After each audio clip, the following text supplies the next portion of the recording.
Thanks for tuning into Card Player TV. I'm Lizzie Harrison here with Glen Chorny. How's everything going for you? Everything's going great. I'm happy to be here and to be with you, Lizzie. Thank you very much. Well, today I want to talk to you a little bit about pot control, specifically pot control with one pair. Now, what factors go into you deciding when you want to keep a pot small? Well, I don't know. It obviously depends on what the opponent has first, but I mean, if you think you can get paid on one street, or if you can control the size of the pot, and especially if you're bluffing, right, then you don't have to commit that much more to the pot, right? That makes sense. So why do you think so many players these days preach small ball poker?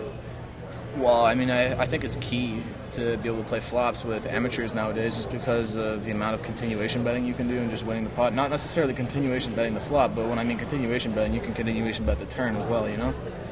So how are you able to use position to control the size of the pot? I don't know. You can increase the pot in position, or you can just keep it small in position. I mean, pre-flop, that's how it works. But, I mean, obviously it's the same on the flop, too. Position gives you the advantage of being able to put more chips in the pot or less. Well, you mentioned playing against amateur players. How different is it, and how do you have to play differently when you're playing against someone that really isn't going to understand the intricacies of the game? You have to think totally differently when you're in a hand against someone. You have to think like you are them? Yeah, you have to be able to put yourself in their shoes, so to speak, you know? You have to be able to jump from situation to situation. Poker is all about situations to me.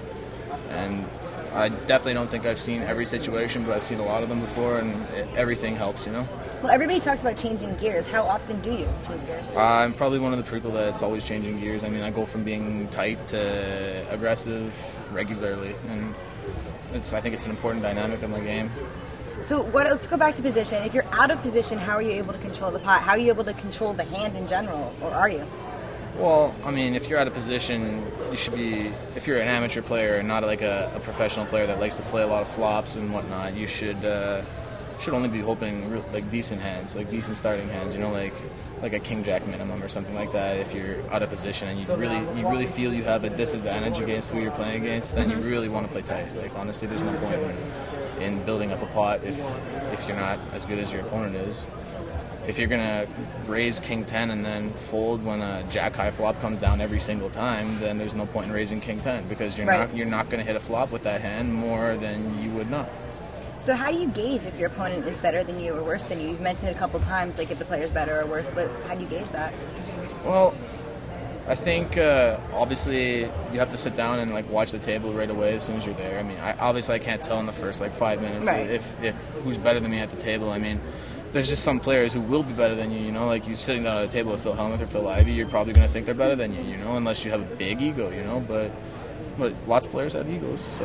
What's the best way to face a player like that? Have you sat down at a table with Hellmuth or Ivey? Actually, I've never played live with either of them before, really? But well, what's the best way to face a pro like that? I'm sure you've played with some big-name pros. I know you played with Antonio a lot in Monte Carlo. I played with Antonio and I played with Daniel, and it's every hand, like I said, is situational to me, and like saying that you can play a pro a certain way, especially a specific pro, is kind of a tough thing to do. I just like to play a lot of situations, and I don't know, every level you're playing in a tournament can be different with a pro, you know? Like, they could be changing gears every level, you could be changing gears, and it's a whole... You just want to keep one step ahead of them? It's a whole mind war kind of thing going on, but sometimes people are just going to get lucky against you.